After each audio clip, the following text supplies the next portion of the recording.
शराब नीति से जुड़े भ्रष्टाचार के मामले में सुप्रीम कोर्ट ने बड़ा फैसला सुनाया है। जी हां, लंबे वक्त के बाद दिल्ली के मुख्यमंत्री अरविंद केजरीवाल को अदालत ने जमानत दे दी है। मुख्यमंत्री की तरफ से कोर्ट में याचिका लगाई गई थी, जिसमें उन्होंने भ्रष्टाचार के मामले में अपनी गिरफ्तारी को चुनौती देते हुए अवैध बताया था।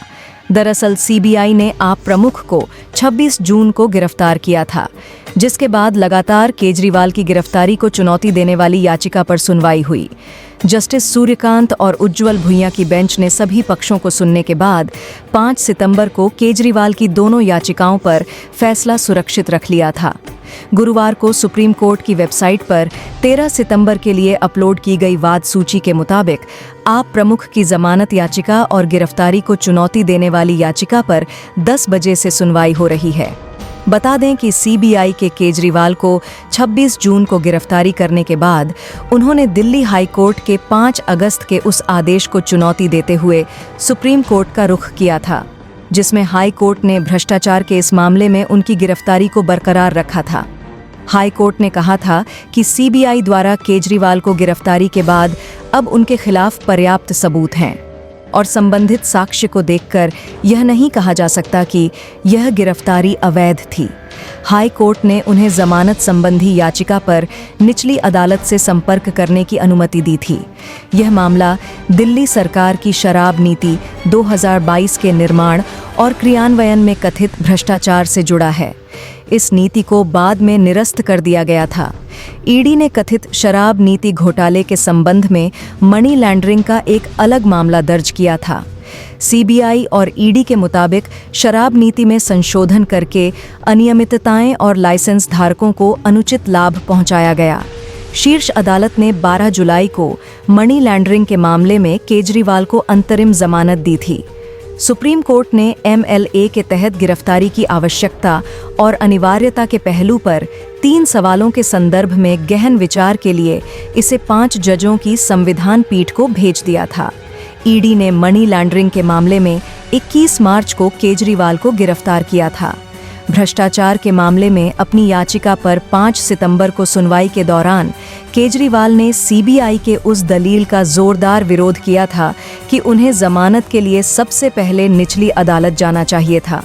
सीबीआई की ओर से पेश अतिरिक्त सॉलिसिटर जनरल एसवी राजू ने केजरीवाल की याचिकाओं के सवाल करते हुए सुप्रीम कोर्ट से अनुरोध किया था कि ईडी की गिरफ्तारी को चुनौती देने वाली याचिका के संबंध में शीर्ष अदालत को उन्हें निचली अदालत जाने के लिए कहना चाहिए।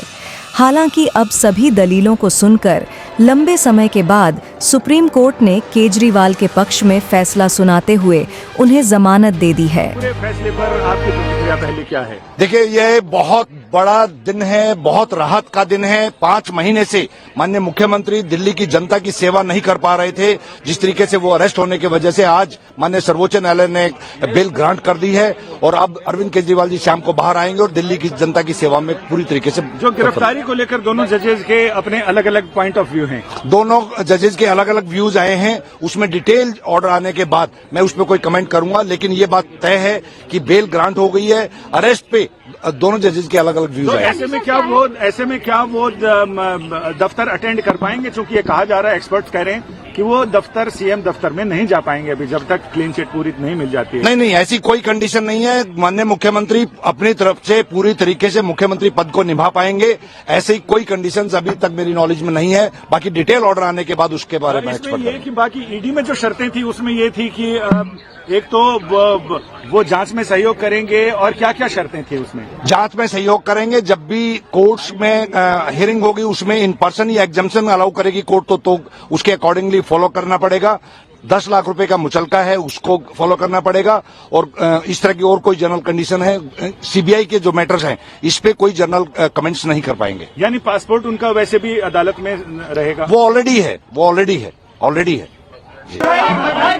मिठाई लेकर आए हैं। अनिल जी, पहला रिएक्शन क्या कहना चाहेंगे? अरे भाई आराम करो। ये एक बार फिर से साबित हो गया है कि अरविंद केजरीवाल जी जैसा सच्चा, ईमानदार, देशभक्त, कट्टर ईमानदार नेता इस देश में नहीं है। जिनको गिरफ्तार करने के लिए भारतीय जनता पार्टी ने हजारों तरह की कुचक्र रचे, हजारों तरह की साजिशें रची।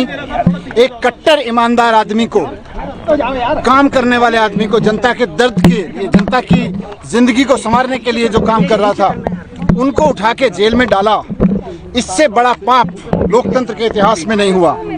आज ऑनरेबल सुप्रीम कोर्ट को हम नमन करते हैं, उनको सलाम करते हैं, उनका धन्यवाद करते हैं। हम इस देश के संविधान का धन्यवाद करते हैं, बाबा साहब का धन्यवाद करते हैं, जिनके बदौलत आज सच्चाई की जीत हुई है। और ये खाली सच्चाई की जीत की बात नहीं है, झूठ भी एक्सपोज हुआ है। जिस तरह से आज ऑनरेबल सुप्रीम कोर्ट में ऑब्जर्वेशन दी गई, कहा गया कि केजरीवाल जी को ईडी की रिहाई से रोकने के लिए सीबीआई का पूरा गिरफ्तारी का मामला रचा गया। हम बार बार कह रहे थे, सिंघवी साहब ने, हमारे जो सीनियर एडवोकेट थे, उन्होंने ऑनरेबल कोर्ट के सामने बार बार ये शब्द दोहराया कि ये इंश्योरेंस अरेस्ट था, ये किसी गलत काम के लिए अरेस्ट नहीं किया गया था, कोई करप्शन के लिए अरेस्ट नहीं किया गया था। भारतीय जनता पार्टी चुनाव में नहीं जीत पाती, पार्टी को नहीं तोड़ पाती, तो एक इंश्योरेंस अरेस्ट किया गया कि इस आदमी को जेल में डाल दो तो इनकी पार्टी टूट जाएगी, इनकी सरकारें ध्वस्त हो जाएंगी। लेकिन मैं बाबा साहब को और संविधान को याद करते हुए, धन्यवाद करते हुए, ऑनरेबल सुप्रीम कोर्ट को धन्यवाद करते हुए, सिंघवी साहब का धन्यवाद करते हुए, आम आदमी पार्टी के एक एक कार्यकर्ता, एक एक लीडर, पार्षद, एमएलए, एमपी, सबको भी बधाई देना चाहता हूं, धन्यवाद देना चाहता हूं कि ऐसे संकट के समय में जब भारतीय जनता पार्टी अपनी पूरी ताकत के साथ, अपने पूरे कुचक्रों के साथ उनको कुचलने की कोशिश कर रही थी, वो टूटे नहीं, हटे नहीं, झुके नहीं, सच्चाई के साथ लड़े रहे। सच्चाई की जीत हुई है, हम बहुत खुश हैं। आने वाले समय में इससे और सच्चाई के लिए लड़ने वालों को ताकत मिलेगी। बात सिर्फ केजरीवाल जी की नहीं है, जो भी आदमी सच्चाई के लिए लड़ रहा है उसको ताकत मिलेगी। ये हमारे सबके लिए बहुत भावुक पल है। हमारे बड़े भाई, हमारे मित्र, हमारे गुरु केजरीवाल जी, जिनको इस तरह से अंदर डाला गया जेल में, सबके लिए बहुत दुखद क्षण था। एक एक कार्यकर्ता के लिए बहुत दुखद क्षण था। लोग रोए हैं उनके लिए, इस बात के लिए लोग रोए हैं। लोगों ने प्रार्थनाएं की हैं, लोगों ने दुआएं की हैं, उनकी आज दुआएं सफल हुई हैं। मैं उनको भी धन्यवाद करना चाहता हूं। मैं ईश्वर को भी धन्यवाद करता हूं कि उन्होंने हमारी सुनी। कार्यक्रम बता दीजिए। अभी पूरी लीगल प्रोसेस होगी। ऑनरेबल सुप्रीम कोर्ट के आदेश के अनुसार जिस तरह का लीगल बॉन्ड वगैरह है, उसके बाद में वहाँ से एक बार सारी फॉर्मेलिटीज़ पूरी होने के बाद में हमारे वकील जैसे हमें निर्देशित करेंगे।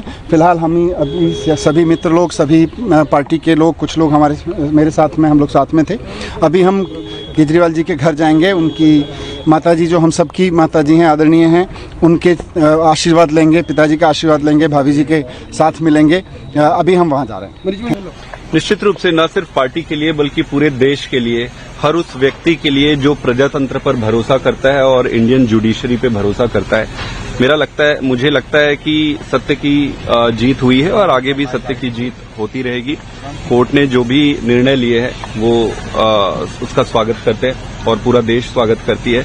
हमारे देश के लिए ये बहुत इम्पोर्टेंट है कि जुडिशरी जिस तरीके से ऑर्डर्स दे रही है वो देश की जनता के अंदर एक विश्वास पैदा करे।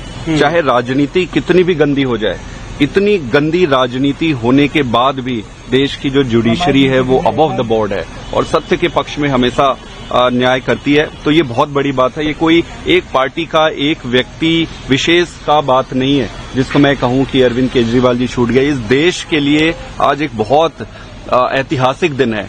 जब भी कोई तानाशाह या जब भी कोई ऐसी व्यवस्था किसी एक दूसरे व्यवस्था पर हावी होकर देश की प्रजातंत्र को खत्म करने की कोशिश करेगा, तो जुडिशरी और देश की संवैधानिक व्यवस्थाएं सामने आएंगी और देश की रक्षा करेगी। इसके प्रायोजक हैं एडवांस कंप्यूटर, निकट इंडियन बैंक, बूढ़नपुर, आजमगढ़।